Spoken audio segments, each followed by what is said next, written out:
evening, and welcome to, astonishingly, the 19th annual ICMA at the Courtauld lecture, but the first at Vernon Square. So particularly warm welcome to all those of you, or any of those of you, who haven't been to a lecture at Vernon Square before, and an equally warm welcome to those of you who have been to Vernon Square before. So you're all very warmly welcome.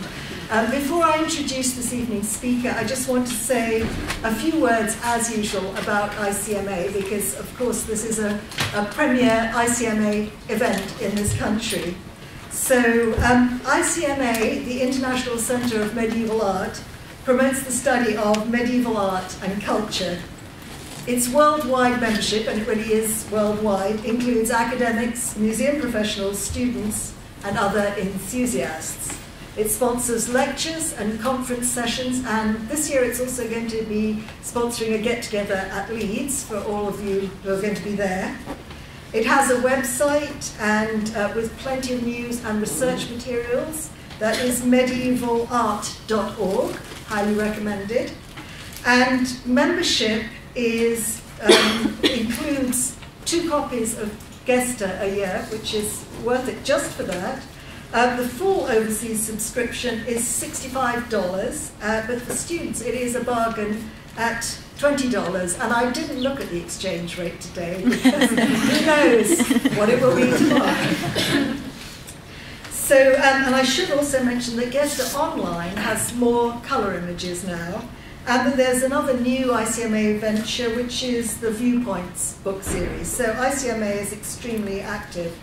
This lecture series is sponsored through the generosity of Dr. William Volkley, Emeritus Curator of Manuscripts at the Pierpont Morgan Library.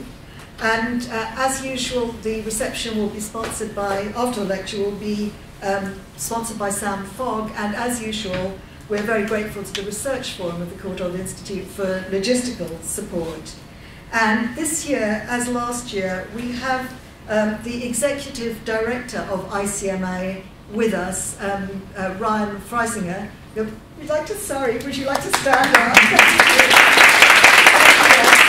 So any questions or queries about ICMA, please direct them to Ryan after the lecture, or indeed suggestions for other activities. So to introducing our speaker this evening, Dr. Elizabeth Morrison, who's Senior Curator of Manuscripts at the J. Paul Getty Museum, and who is a remarkably active scholar in print, online, and in the exhibition galleries. She's everywhere and hugely productive. She's involved with a lot of displays at the Getty Museum, and the one you might be most familiar with is Imagining the Past in France, 1250 to 1500, a major exhibition. Her last major exhibition, although there's been plenty else going on in between times, and she publishes extensively on Flemish and French illumination. Last time she spoke at the Courtauld was in a work-in-progress seminar about 2 years ago, which was so filled with people that we actually had to invent new fire regulations on the spot. So I'm very glad to see, again, a very full house to hear her talks. Beth and I discussed whether there should be a question session at the end, because usually we have time for questions, but we decided it was a toss-up between that and a few extra slides and extra anecdotes. So we've opted not to have questions. You can approach Beth, obviously, at the reception afterwards to ask questions, and instead we will treat ourselves to some extra information and anecdotal material. And so I'd like you to join me in welcoming Beth Morrison to give the lecture, A Beast of a Project, Curating an Exhibition on Bestiaries at the Getty.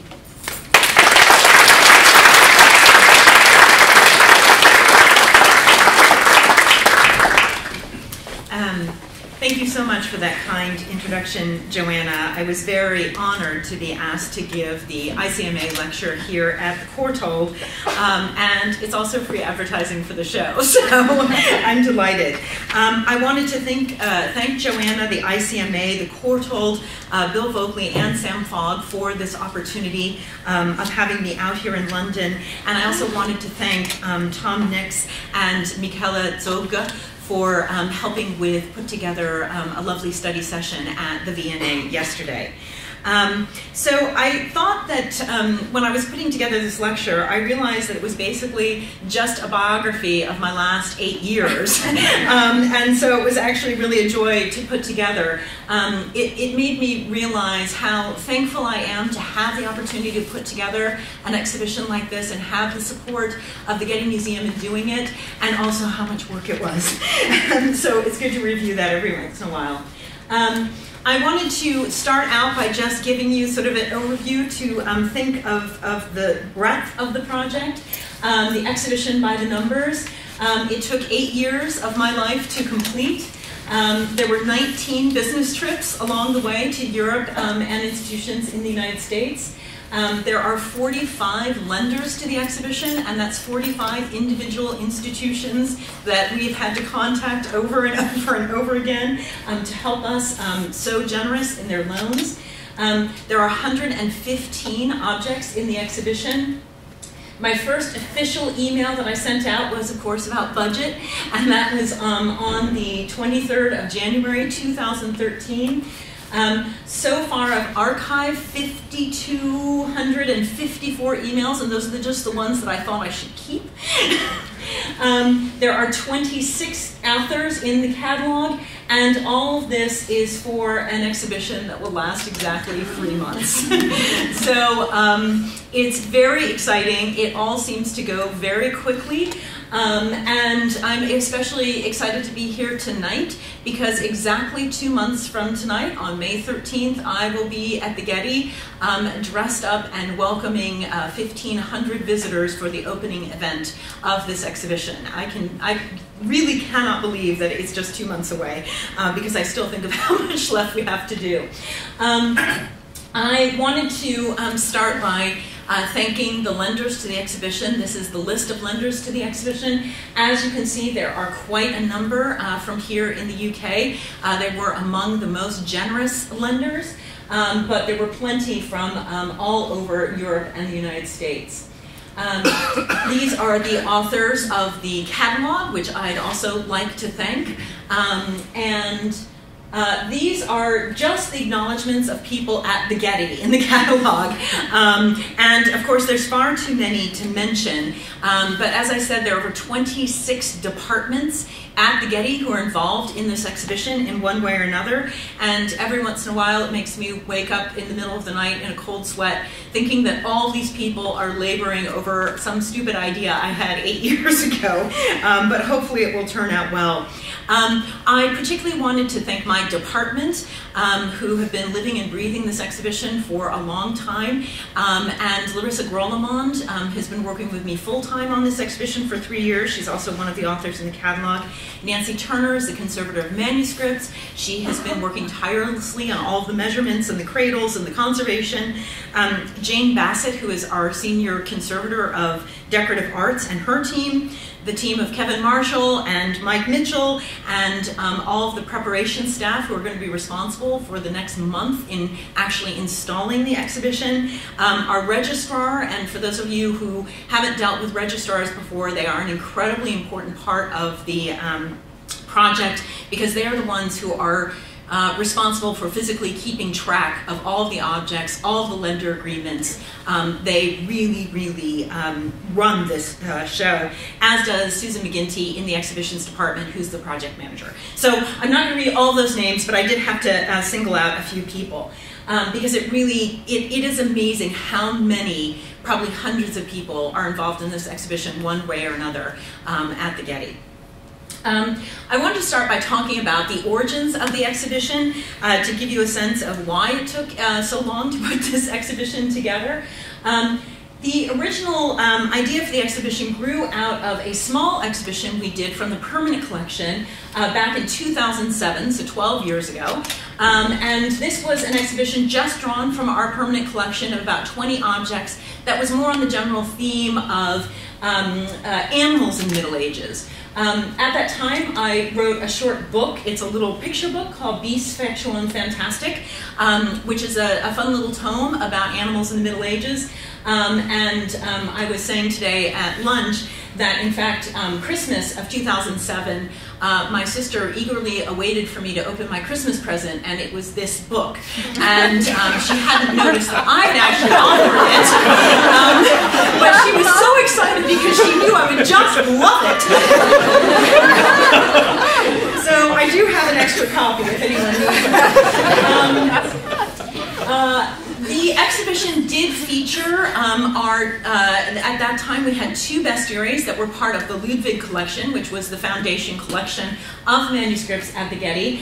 And this is one of our great bestiaries. You can see this is the story of a whale. And the whale is the largest of all the sea creatures. And it's so big that it can lay on the surface of the ocean for weeks until grass grows on its back, and unwitting sailors come along and make camp on the back of the whale, thinking it's an island. And then when they make camp and they light their fire, the whale feels the heat and takes them all down to the depths of the ocean and drowns them all. And you can see that this artist has very cleverly depicted the horrible moment of realization that, in fact, it's not an island, and then these sort of acrobatic. I love also the super extendo arms of this guy who's desperately trying to hold on. This is one of the great objects in our collection. And for those of you who don't know very much about bestiaries themselves, they are full of these stories of individual animals. And a lot of them then go on to have a Christological meaning associated with it. So for this story, the idea is that God put the behavior of disguising itself as an island, he put that behavior into the whale at the beginning of time because it reflected the idea that if you form your foundation of Christianity on a false foundation, it will turn into the devil and take you to the depths of hell. And so the idea was God created all these creatures at the beginning of time with these specific behaviors that reflect his idea of the Christological universe. Now, this particular bestiary and this particular image is one of my favorites in the collection, not only because it's so beautifully painted, but according to the medieval bestiary, this animal is called a bellua. You can see the word there. And that is a Latin word that simply means ferocious beast. So, of course, because I'm the biggest bestiary geek in the universe, in 2007, when I got my doggie, I named her Bellua. And indeed, she is a big old lump, and she probably could sit around long enough for grass to grow on her back. So you can see her here. She's got her aquatic-themed duck.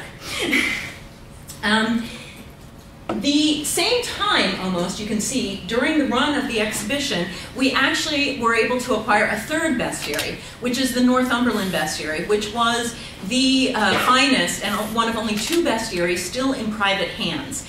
So we were thrilled to be able to add this bestiary to the collection. I just give you a selection of its imagery here, which is incredible.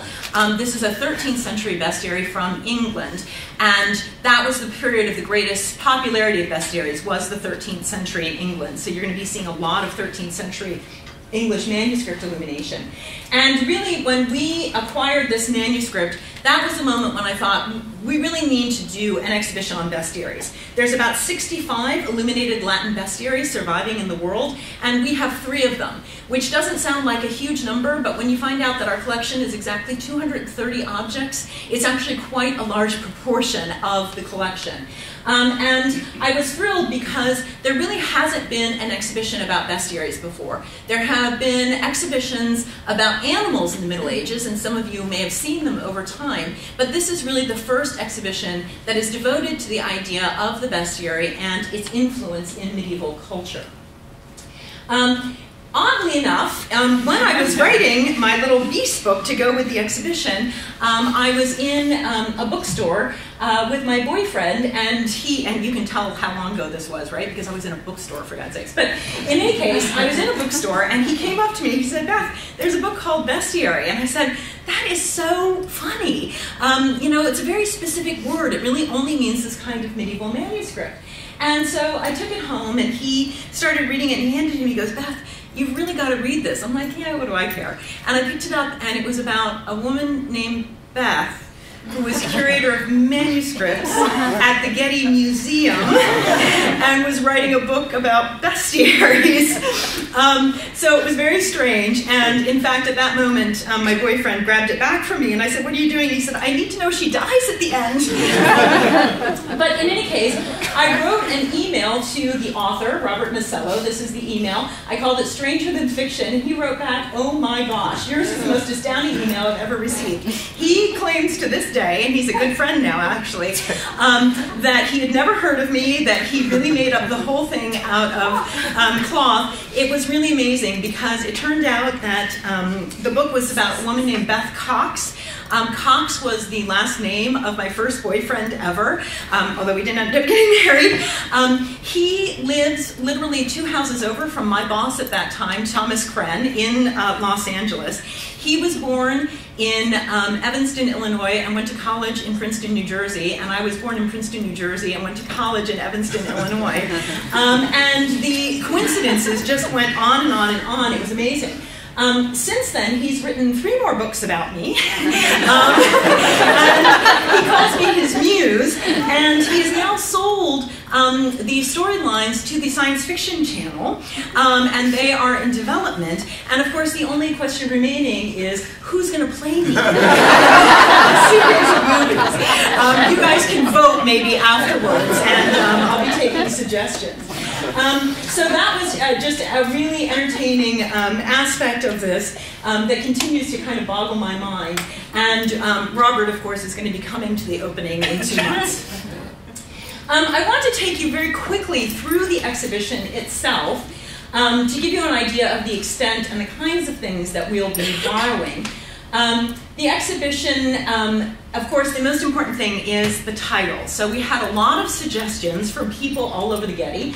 These are some of them. Perhaps my least favorite was Lions, Tigers, and Dragons, oh my. That was not my suggestion. That was the communications department. And thankfully, we have gone with the title, Book of Beasts, the Bestiary in the Medieval World. And for those of you who have ever studied bestiaries, you probably recognize the first part of the title because it was the T.H. White's title for his first translation of the bestiary, and it's still one of the most popular translations of the bestiary that's available in paperback. So we made a little nod to previous scholarship. So we're quite happy with this title, although when the director really loved it, I really loved it, and the communications department said, "Oh, books, they're so boring." But I think they're going to be wrong, so please come to Los Angeles and help me make my point. I give you here the exhibition map overview, just to give you a sense. This is our special exhibitions pavilion, which is quite a large space. This is the entrance area. This is always reserved for the bookstore, of course. And you come in, the first section of the exhibition that we'll be looking at is the unicorn, because frankly, who doesn't love unicorns? The section is on the bestiary itself. Then beyond the bestiary, and I'll be talking at length about that section, how bestiaries turn into natural history, and then finally the legacy of the bestiary in modern and contemporary art.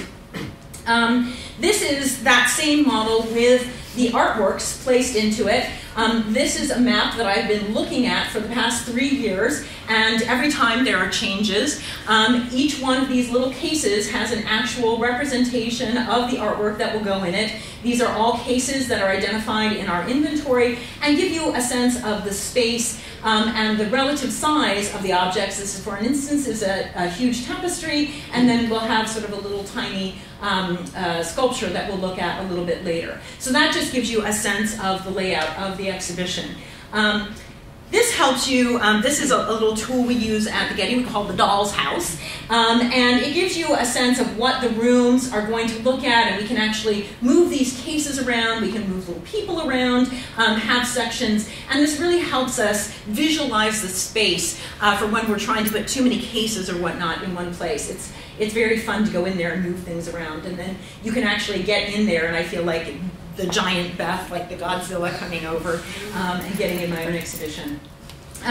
So this is the beginning of the exhibition. I've paired together two bestiaries, both depicting the unicorn, for a couple of reasons. First, we wanted to be able to represent the bestiary itself and some of the most famous bestiaries that you will recognize, such as the famous Ashmole bestiary, but then some of the bestiaries that aren't as well known, such as this beautiful bestiary from Douai. But one of the other reasons that we wanted to pair these two together at the beginning was to stress how stable the iconography of the bestiary is over time and over space. So this is a bestiary from England from around 1200, and this is about 70 or 75 years later in France. And you can see that in both, the maiden is here, the unicorn is leaping onto her lap, it's being stabbed from in the side, and the hunter is at the right. And the story of the unicorn, for those of you who are unfamiliar with it, is that the unicorn is an incredibly savage beast that cannot be caught.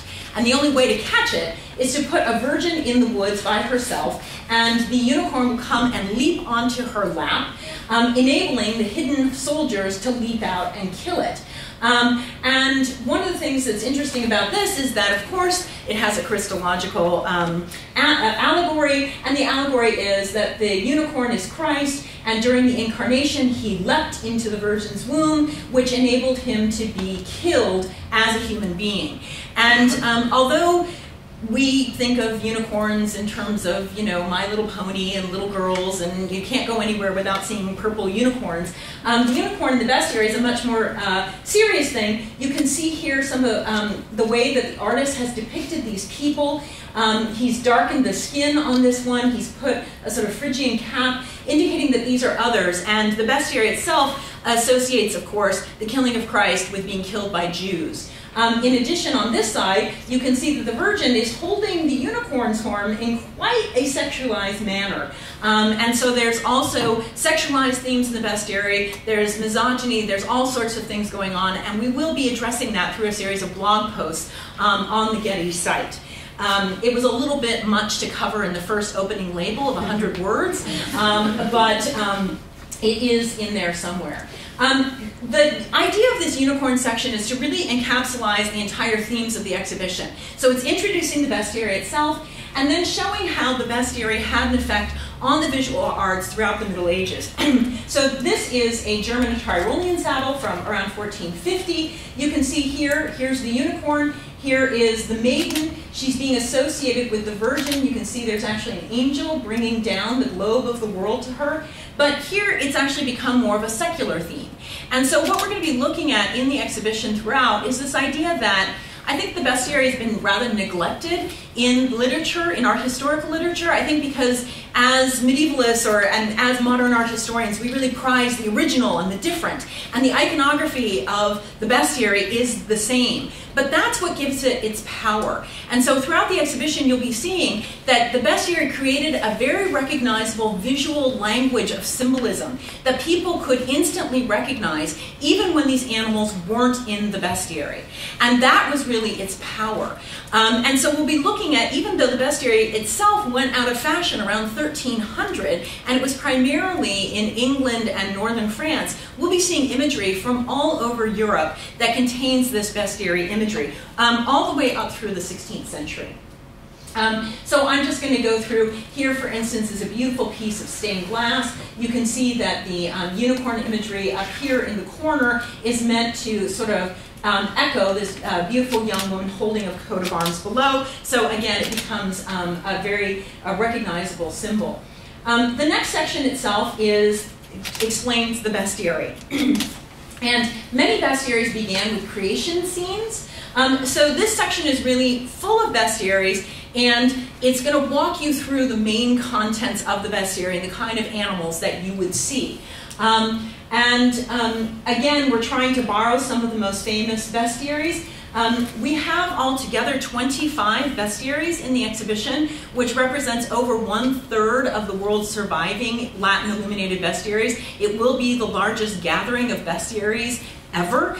And we're very excited that 16 of these are coming from the UK, and of those 16, 13 of them were made in the 13th century in England and have never before left England. And they're coming all the way to Los Angeles. This is a prime example. This is the very famous Aberdeen bestiary, which they are generously lending. And we're starting here with creation scenes. You can see Christ. You can see Adam here calling the animals out in their various, you can see the wild animals up here, the forest animals, the domestic animals, and then the small animals, including cats and bunnies and things.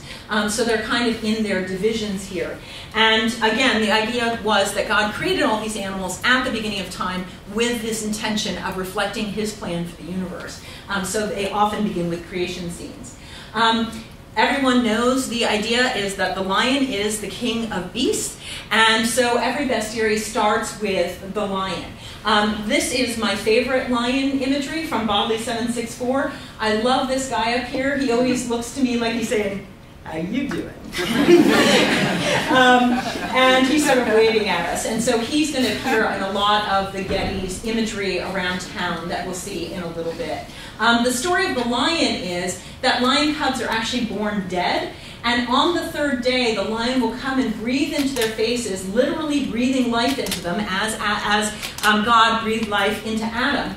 And they will rise up over 3 days, after 3 days. And of course, this was an allegory for the crucifixion and the resurrection 3 days later. Although what's interesting to note is that lion cubs are born with their eyes sealed shut, and it's only on the third day after they're born that they open their eyes for the first time. So some of these legends, like the unicorn, obviously, completely made up. Some of the other ones may actually have been based on some form of natural observation. But I always think, you know, one of the things that's great about bestiaries and sharing them with the general public is that even if you don't know it, you know a lot about the bestiary, because a lot of the similes we use, a lot of the characterizations of animals that we use are straight from the bestiary. Anyone who's ever seen Disney's The Lion King has essentially seen the bestiary in action. And these are the kinds of pop culture remnants that we have even today from this very influential type of medieval book. And that's what we'll be talking about a lot in the exhibition. Then the bestiary moves on to quadrupeds. And this is one of the fabulous of the 6 loans we'll be getting from the British Library, a very extensive and extraordinary set of loans, including this royal manuscript. And one of the things that I love about this particular page is you can see that this is the horn of one of these animals, basically scything through the text. But what's interesting about this is, for those of you who know how manuscripts were made, it was typical that you just write out the text, the scribe would leave a space for the illumination and move on. There never needed to be coordination directly between the scribe and the illuminator. But my essay in the catalog talks a lot about how bestiaries were very different in requiring a kind of coordination between what the illuminator was going to do and the scribe that wasn't really necessary for most types of book at the time period. In fact, you can see here, they had to plan the page very carefully, right? Because you wanted the text for this animal to finish up, and you can see that the scribe has added a line, like extra word down here, so he didn't have to have what we call a widow in the publication industry. But then make sure that this text and these 2 animals can fit. Because otherwise, if the scribe had taken a little bit more time, you might have ended up with a space like this at the bottom, which wasn't big enough for an illumination. And each page of these manuscripts is planned that far in advance to obviate the problems of having empty spaces on the page. So they really are incredible works. The other thing that you can see about them here is that these 3 images on 2 pages is not unusual. The bestiary was one of the most heavily illuminated types of books created in the Middle Ages, which is great for us because you can open almost any page. The thing that's not so great is that, of course, we can only show one opening during the course of the exhibition. And so when I try to talk to my director about why the insurance is so high for this exhibition, I talk about the fact, imagine if you were doing an exhibition on Michelangelo, and for every Michelangelo you showed, you had to borrow an additional 100 that you couldn't show. That's what we're dealing with here. And that's because, of course, we can't change the pages, because once the manuscripts have been delivered by the couriers and the cases are locked, we are not allowed to open those cases again until the courier from the lending institution is back at the Getty. So one of the most fun parts is actually during the installation process, because we do a condition check on every object as soon as it arrives at the Getty to make sure that there was no damage during transport. And the great thing is you have to check every page. So you really get a chance to look through them at that point, at least if you're lucky enough to be the curator of the exhibition. More land animals. Here's the changeover from land animals to birds. So the bestiary is so far organized: creation scenes, lion, quadrupeds, and then birds. And here the story of the eagle is that when it gets old, it looks up at the sun to renew itself. And again, this is a renewal associated with the resurrection. This, of course, also one of the most famous bestiaries, the Worksop bestiary from the Morgan Library. So thank you again, Bill Voakley, for taking care of that collection for so long. Another one of the wonderful British Library loans. This is the Harley manuscript. Again, you can see how the dragon's tail cuts through this text and had to have been planned with the scribe ahead of time. And what's particularly interesting is the dragon text starts here, it goes along, and right here, this line is where it starts to talk about how the power of the dragon is in its tail. And so therefore, it's very clear that the scribe and the illuminator were working together to bring out these kinds of meanings between text and image that I think are very unusual for books at this time period.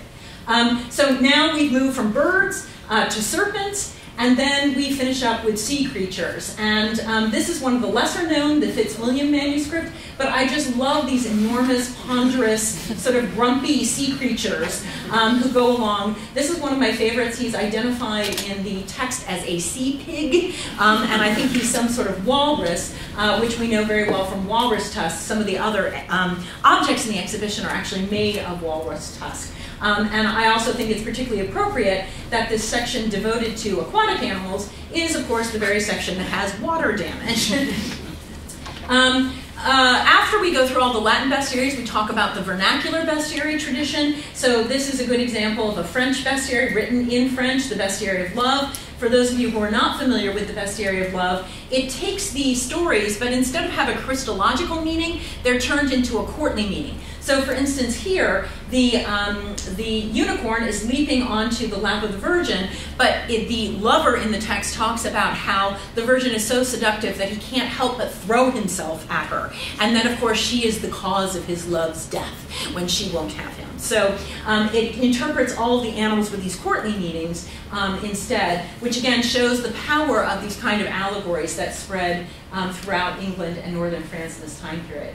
The next big section is the Beyond the Bestiary section, and we look here at the ways in which the bestiary and its imagery inflected other kinds of artworks, including, of course, manuscripts. This is the history of Alexander the Great. This story is about how he went down in a glass-bottomed barrel and saw people and trees and all these kinds of things, and this whale came along, and he was actually clever enough to evade the whale in a way that the sailors and the whale were not. And in fact, this manuscript was made by a group of artists who also worked on bestiaries at this time period. And in an article I wrote, I talk about how people would have known this whale, the Belua, from bestiary manuscripts and made the association that Alexander the Great is such a great leader that he wasn't duped by the whale in the way that the hapless sailors were over here. Then we have beautiful tapestries. You can see here a series of animals, a stag, a unicorn, and a lion going down from the tree of life. And these are three symbols for Christ in the bestiary. So they sort of make a series of three that go with the three trees, of course, reflecting the Trinity. Then we have beautiful ivories, including this one, which again shows the now familiar unicorn, and the elephant with the howdah on its back, which is another familiar image from the bestiary that we'll see over and over. And part of the didactic plan for the exhibition was to show a number of the most important animals like lions, elephants, unicorns, pelicans over and over again throughout the exhibition, so that by the time you finish the exhibition, you've basically been indoctrinated as a visitor the same way that people in the Middle Ages were. That you're recognizing, oh, I know that story. That's the story of the lion and its cubs. So we're trying to replicate that experience within the exhibition itself. This is, again, an elephant with a howdah on its back. I love his little proboscis here. And of course, you know, everybody at the Getty made the same mistake that you no doubt are doing now, that you're thinking this is, oh, the size of an aqua manile, but just yesterday I got a picture, and it's this little lovely object here that will actually be compared to a manuscript in the exhibition. So scale actually does make a difference. We have this fabulous tapestry from Lune Abbey. This was made by the nuns of Lune Abbey, who in the late 15th century seemed obsessed with bestiary imagery. This is actually a pew cover, which is why it's so long and skinny. I think I have a detail here. The roundels going down the center have the history of St. Bartholomew the Apostle, and then it has this repeated border all the way around of lions breathing on their cubs. He's smiling here, I like that. And then the pelican piercing her breast. The story of the pelican is that the pelican mother gets annoyed with her chicks because they keep pecking at her, so she kills them, and then she feels very bad, so she brings them back to life by pouring her own blood on them, which again is another metaphor for Christ. But what's interesting here is that Bartholomew was an apostle who was thought to have converted the peoples of Africa, and the bestiary talks about how lions and pelicans are originally from Africa. So there clearly was some sort of overlap between the main imagery and this repeated border around it. And I like to think of the fact that these repeated lions and pelicans surround the entire story, encompassing and almost protecting Bartholomew as he goes about his work. Then we have these beautiful misericords from the Victoria and Albert Museum, which is another incredibly important lender to the exhibition. Here we've chosen the lion, king of beasts, the eagle, the king of birds, and the dragon, the king of the serpents. Misericords were very commonplace for bestiary imagery to appear in England and in Northern Europe, especially in the 15th century. Then we just have this beautiful altar cross. You might be able to see up here is the pelican, the Lamb of God, and the lion, again, breathing on its cubs. And you can see how this imagery is even becoming familiar, even in this presentation, that it became so commonly seen in all these different types of objects. We're also going to be able to show a few Hebrew objects. This is the recently acquired Rothschild Pentateuch, which the Getty just very proudly added to its collection last year. What's interesting here is you can see here's the lion breathing on its cub, and what's interesting is this Hebrew text is the story of Abraham and Isaac. And according to some rabbinic commentaries, Abraham actually killed Isaac, and Isaac was brought back to life by God as a favor. And so again, here we think that this was a Christian artist working together with the Hebrew scribe to make this imagery anew and to make it appropriate in the context of a Hebrew Bible, which is incredibly interesting, and I'm already working with several scholars of Hebrew illumination to talk about the working relationship between Christian illuminators and Hebrew scribes during the Middle Ages. Then we have a section on making a bestiary. This is the incredibly beautiful drawn bestiary from Cambridge that served as the model for the famous M.R. James monograph on bestiaries, where he first really discussed them in groupings. And I'm going to reproduce this on the label to talk again about how this imagery was reused over time, again and again from in different ways. You can see here that they've added full color, they've added different types of borders, but in fact the iconography is almost exactly the same. For those of you who don't know this fabulous animal, this is one of my favorites, the bonacon, and the bestiary text talks about how the bonacon unfortunately has these horns that curl in on each other so that he can't defend himself in the normal way, and it talks about what he lacks in the front end he makes up for in the rear because he's able to spread fiery dung 3 acres from his rear end. So you can see that happening here. He's going to be a hit, I'm sure, at the end. Then we are going to be able to borrow one of the very, very few 13th century model books from the Houghton Library. You can see here, this is all of the bestiary imagery without the text. The manuscript that this is from is divided into 2. It has only the images in the front part. The second part is just the text, with spaces left to indicate where you should leave spaces for the illumination. One of the interesting things here that you can see as well is that it's been pricked for pouncing. And for those of you who don't know the medieval technique of pouncing, you make all of these pricks with a very fine needle or nail all the way around the image. Then you place a piece of parchment behind it, and you put very fine black powder through it. And when you have the piece that you've made, it looks like a connect the dots, so that you can make multiple copies from a single manuscript. We think that this manuscript was used for pouncing, but it was also just a visual model book, which of course is why you have the colors. If you were just going to use it for pouncing, there wouldn't be much need for that. This, believe it or not, can anybody guess what this animal is? It's a beaver! Yes! No one ever gets that, but it's a beaver. And you can see it's got the typical beaver tail, right? Right there. The story of the bestiary is that God put this behavior in the beginning of time, that he knew that hunters desperately wanted his testicles because they're just full of medicinal goodness. And so when he sees a hunter coming, he tears off his own testicles and throws them behind him so that he won't be killed. And then if another hunter comes along, he sort of shows himself and says, see, testicle free, no need to kill me. You can see him there. There used to be a little bubble coming out and saying that, but I think it's gone.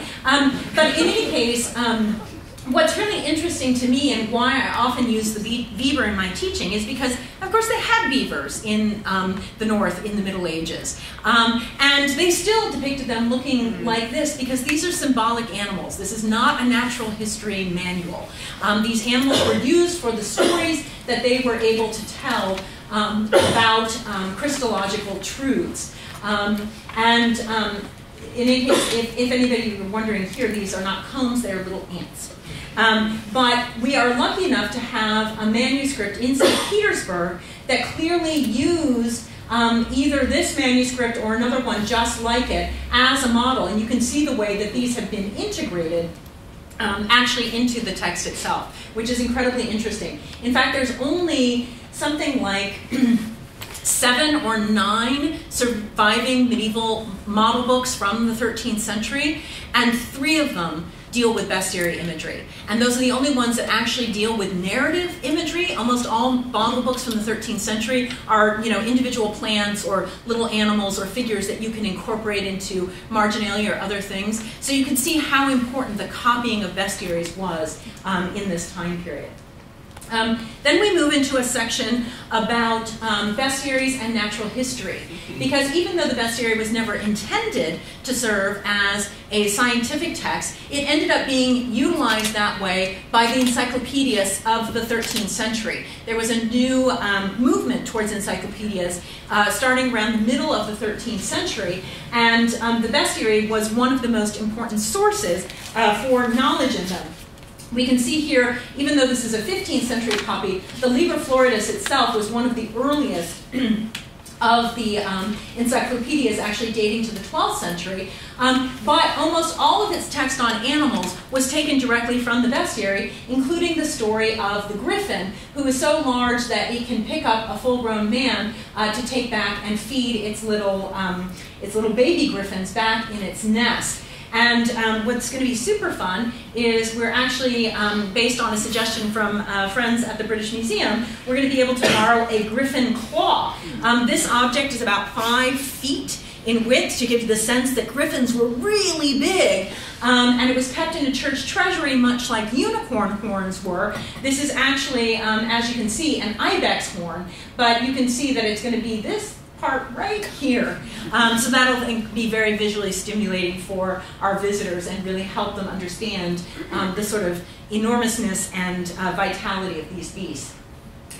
Here's a copy of the Livre du Trésor, and I just want to mention the Bibliothèque Nationale de France is also making extraordinary loans to this exhibition, including this beautiful manuscript. This is Brunetto Latini's encyclopedia, a 13th century copy here, and it starts out its section on animals by talking about the lion as the king of beasts. And as we saw way back at the beginning of the presentation, it divides the lions into its 3 natures and 3 registers, like we saw in the original manuscript. And this is actually the only miniature that's divided in such a way in this manuscript. So you can really see the long-lasting nature of both the imagery and the text. Interestingly enough, these encyclopedias started, like the Liber Floridus, by just having the entire bestiary text, but then books like the Livre du Trésor talked about the 3 natures of the lion and then just took off the Christological meaning, just cut it right off and left it to the side. And then by the end of the period, we're getting encyclopedias who are rearranging all the animals alphabetically to give more of that sense of encyclopedia. So it was a sort of multiple movements. We also have a small section on maps. This is a beautiful map from the BNF. As those of you know who've dealt with medieval maps before, north is to the right. So this is Europe. So if you turn your head this way, you can see there's, I think, the bottom of England there, and here's Italy. And this is the north of Africa. And what's interesting about the way that this map is divided is, as you can see, Europe is completely inhabited by rulers. Each of these is a king over his own dominion. The Africa side is all inhabited by animals instead, which is a really interesting statement about how they saw animals representing sort of non-civilization. The interesting thing here is that this is a copy of the Hortus Sanitatis from the end of the 15th century. This is a picture of the stag. And you can see that the artist on the map has just taken it and reversed it. And all of these animals actually come from a printed copy of the Hortus Sanitatis, which is an encyclopedia that itself was based on the bestiary stories. Now you can see in this one, here's the stag sort of like sniffling along the ground.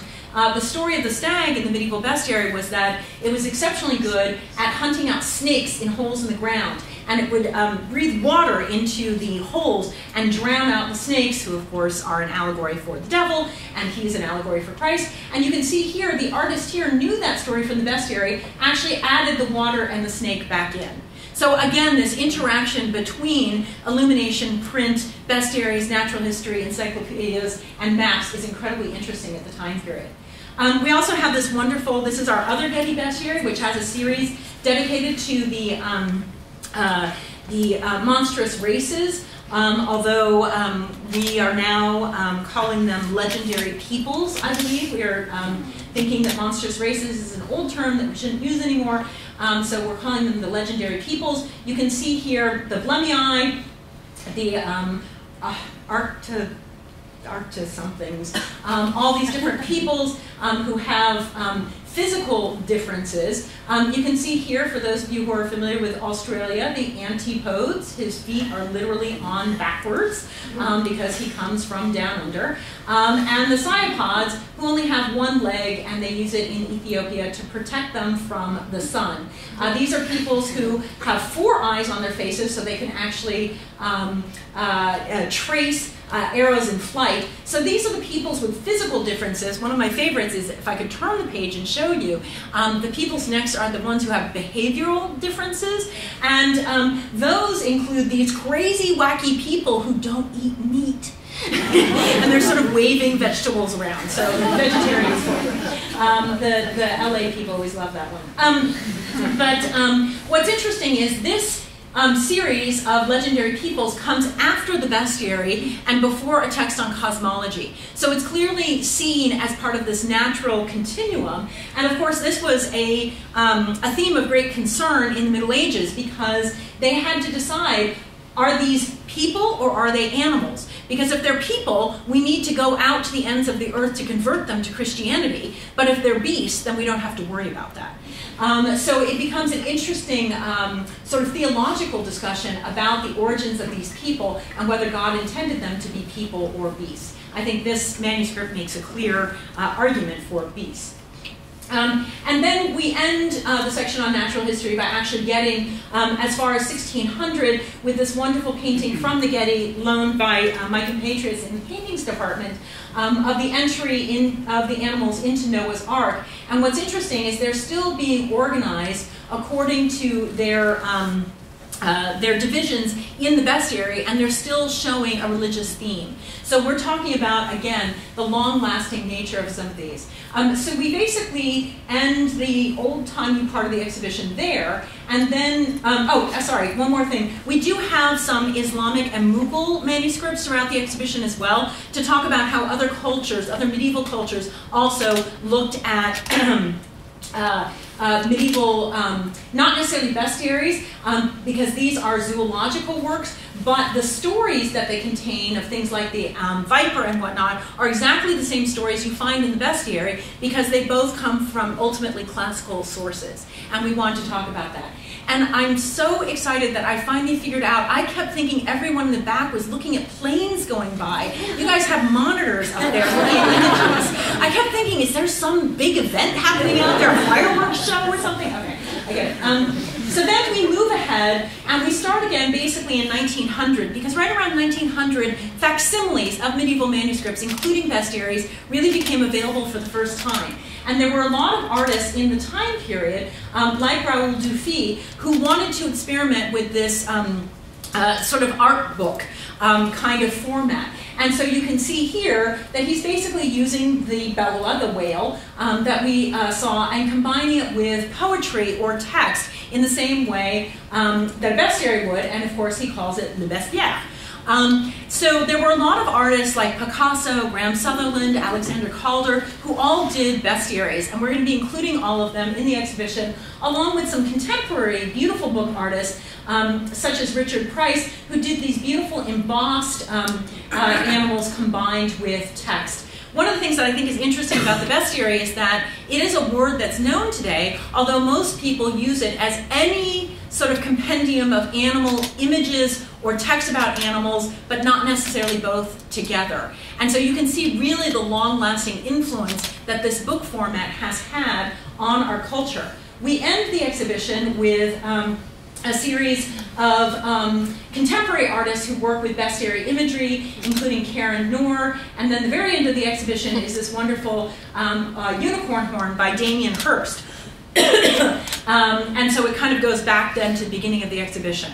I see that we're running out of time, so I'm going to go through some challenges with the exhibition. These are the objects that got away. These are the things I really desperately wanted in the exhibition that couldn't come for one reason or another. Unfortunately, the beautiful 9th century Physiologus couldn't come. As you can see, it's got rather significant condition issues, and so they decided it wasn't safe for travel. But of course, we want to make this idea of the stability of bestiary iconography over time visible, and you can see here, it even went up into print in the 16th century.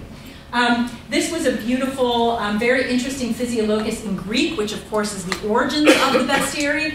In the Greek Physiologus text in the 2nd century, here's an elephant who fell down after a tree broke. Unfortunately, this one couldn't come because the loan fee was just too much for this particular object. St. Petersburg, this is probably the most important bestiary itself that we did not get for the exhibition, based on legal problems. Back in 2010, the exhibition that Joanna mentioned that I did, Imagining the Past in France, we were going to borrow 6 manuscripts from St. Petersburg, and the catalog was printed, the loan agreements were signed, and the cases were installed, in the galleries, and 10 days before the exhibition they called and canceled the loans, which was very disappointing to me because I had these huge holes in the exhibition that I couldn't fill. And the problem was that, as usual, it goes back to World War II. After World War II, when the Russians had been pulling back into Russia, they had gone through Poland and taken a whole series of archives related to the Chabad rabbinical movement, and that movement had relocated to New York, had sued the Russian National Library for the return of those archives. The Russians had said, we can't return them to the United States because they've never been to the United States the first time around, and so they kind of ignored the lawsuit. The lawsuit went forward in the United States. The Chabad movement won the lawsuit. The Russians continued to ignore it, and after 3 months, they went into contempt of court. That was exactly 10 days before my exhibition opened, because once they went into contempt of court, any Russian owned things in the United States could be seized as collateral against the charges for contempt of court. So it had nothing to do with me, it had nothing to do with the exhibition, and since that was the very first exhibition, but since then not a single Russian object has been lent to the United States, because we're still working on that problem, and the only really kind of fun thing about it was that I got to write a report for Hillary Clinton, who was Secretary of State at the time, explaining the problem. But anyway, so we didn't get a chance to have this fabulous bestiary in the exhibition. I also wanted this wonderful Duchy of Cornwall map fragment. You can see that it has the monstrous races here, and is very closely related to the Getty manuscript. You can see these forms are exactly the same, and so I was trying to show the relationship again between maps and manuscripts, and unfortunately this was promised to another exhibition, so it couldn't be in my exhibition. I wanted to talk about, this is the first thing I showed you, this is the very first spreadsheet that we received. Make preliminary contact with potential lenders and or mail phishing letters. Phishing letters are the letters we send out saying, would you possibly consider blah, blah, blah. So that's August of 2017. Of course, a lot of the work that I had already done was done prior to this. This document is now, I think, 16 pages long. I just show you the page from this month, and we're right around here. I did just approve the final gallery proof yesterday from my hotel room. You can see these are all different colors, and because they depend on different people. The press is supposed to do this, the editor is supposed to do that, but it just gives you a sense of how complicated these tasks are to elaborate in an institution. Then, of course, there's the packing. This object is not coming to my exhibition, just in case you were wondering. All of the slides I'm about to show now, I can't show you actual things to deal with my exhibition because now we're in a security lockout, and so I won't be able to show you any of the actual things to do with my exhibition. But just to give you a sense, this is what the galleries will look like once everything starts arriving, which is next Monday. They start arriving at the Getty. As I told you, the installation will take 2 months. This is the floor plan, and I just wanted to point out this part of the floor plan here. You can see each of these cases has 7 objects in it. And that's very difficult for us because it means all the couriers have to be there at the same time to see those objects installed. Now, obviously, this object here is actually from the Hague, and we have other Hague manuscripts in other cases throughout the exhibition, so they have to be there for those cases. So thankfully, this is not my headache. This is why the registrars are so important. This is the registrar's headache, to try to figure out, it's like a Tetris puzzle, about fitting all of the couriers together. Here you can see this is the list of couriers from the last exhibition I did with all their times of installation. I will be having, I think, 42 couriers for this installation coming at all these various times. This is the spreadsheet that shows you exactly every morning what's being unpacked and what's being put into which cases at which time. This is just 3 days. Again, this spreadsheet is probably a dozen pages long at this point. Some of the manuscripts presented extra challenges. This is a very beautiful manuscript coming to us from Osnabrück in Germany. They've asked for the page to be changed 3 times during the course of the exhibition. So we have to make 3 cradles for the manuscript, 3 labels. We have to ask security to shut down the pavilion 3 times during the installation, turn off all the security, have a Getty curator there to change the pages. They did not insist that a courier from Germany be there, thankfully. And we had to isolate it in a case by itself, obviously, because we couldn't open a case that another manuscript was in. So we had to rearrange that part of the exhibition. Who knew that you'd have to deal with the U.S. Department of Fish and Wildlife? But anytime we bring in ivory from outside of the country, we are subject to the CITES Convention, the Convention for the International Trade in Endangered Species. Sorry. And so we have to fill out all sorts of paperwork about what these objects are, how old they are, the fact that they are going back, they're not going to stay in the United States altogether. This tapestry, this beautiful tapestry, unicorn tapestry from Zurich, which is about 15 feet long and about 3 feet high, they decided last month that they wanted it under glass. So we have to build a new case for it, which we had not anticipated. I saw the designs for the case. It's going to weigh 463 pounds. That's actually too heavy to go on the wall that we wanted on. So right before I left, they were tearing down the wall and reinforcing, putting steel girders in the wall that this is going to hang on. So you can imagine all these things come up, require more money, more effort, and so they get very, very complicated. Another great example, one of the few 13th century ceilings to exist, this is the first time Metz is ever lending it. It's fabulous. These are also 14 feet long and about 3 or 3.5 feet high. I'll just show you each of the edges looks like this. So we are getting this 2 months early so that they can build padded pieces to fit across each of these panels. There is in a total 65 of these panels coming.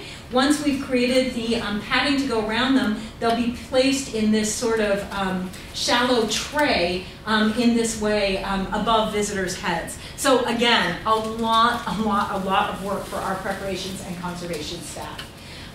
These are enormous tapestries. Thankfully, they don't have to go behind glass, but I just wanted to show you a couple of pictures of how we install tapestries because I think it's interesting. They get installed first, as you can see, because we have to have the gallery completely clear of other cases. We lay them out on paper on the floor, completely flat, and then they are winched up like this with these huge winches. It takes a group of about 12 preparation staff to do this, and then there's Velcro on the very back of this that gets attached to a Velcro strip at the top. So again, a lot of people, a lot of care are taken with these objects. And they actually are going to come to the Getty 3 weeks early because they all have to be frozen. And we don't have a freezer large enough for the tapestries, so we are renting freezer trucks that are going to sit at the bottom of the hill to make sure that the tapestries are pest-free before they go up in the galleries. And then we'll have to repeat that at the end of the exhibition before they go back to their homes. This, of course, in a place of earthquakes, is a nightmare object that I insisted on including. You can see exactly how thin these, it doesn't even bear thinking about. We have this on what's called an isolator base. You can see that there's 3 different pieces here. This is usually covered by a case, but in the event of the earthquake, the sides pop off and the 3 independent plates can move independently. And it's amazing to see it in action because the sculpture just kind of does this, as opposed to an earthquake where it would really be all over the place. We're having to build, I think, 3 of these isolator bases just for this exhibition. This is one of the fabulous objects that we're borrowing for the contemporary section. We had to provide all the paperwork of where the hide came from. We had to do all the fish and wildlife things again. We're having a separate session to train security guards because we have a feeling that we're going to get a lot of people who are animal rights activists who don't like the fact that we're featuring taxidermy in the galleries. The artist, Kate Clark, who is wonderful, really wanted this object to be out as it is here on a plinth without glass. We had so many nightmares about people reaching up and just grabbing these ears and petting it that the security department was having fits. So we did agree that we are going to put glass around it. But each of these decisions has to be made for every single object. Just to give you like a sense of how complicated this is. So, of course, raising money, very important for the exhibition. I just wanted to thank the people that you see on this slide for supporting the exhibition over quite a number of years. And then I just wanted to end by showing you the exhibition materials. And this isn't a very exciting slide, it's all of the labels, but please note it's first page of 105 that I had to go through 4 proofs of these labels. This is what a text panel is going to look like. It shows you where it's going to be featured in the exhibition. I love these little people. These are what the labels look like in proof form.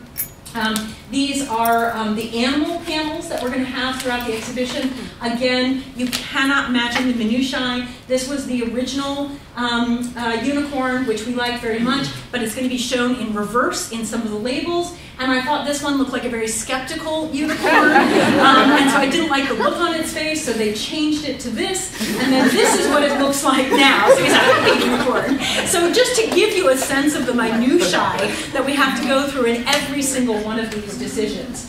This is an animal panel at the end of the exhibition that features works of art from all over the Getty. I had to work with 5 other curators to make sure that they liked the selection of objects that they were going to be dealing with. Here's just a sample of what the catalog looks like. I'll just give you a few pages. Please buy it. It's going to be fabulous. This is a children's book, which I'm sure is going to be very popular. It's about this little boy, Godfrey, who finds an unfinished bestiary in the castle. And as he tells his own story, because he can't read, all the animals are coming to life behind him, and he's not aware of it. So it's very cute. And then this is me, in case for those of you who want to desperately come to the exhibition but can't, and for those of you who are going to come to the exhibition, this is a preview. These are fabulous made-up pictures of what it's going to be like. You're driving in from the airport and you're going to see Book of Peace. This was chosen because it looks like Harry Potter. I had no influence, but I think it's very nice. Then you'll drive into the Getty, because of course everyone has a car in Los Angeles. Then you'll take the tram up to the top of the hill, and this is the enormous poster you'll see at the top of the hill. You'll walk up to the museum just before you go in the museum. So it's like little breadcrumbs, right, that our designers do. This is going to be great. This is a graphic that goes up the stairs to go into the exhibitions pavilion. And then you'll walk into the main area of the exhibition, and then you get to actually enter the exhibition. So thank you so much for having me here. It was really delightful.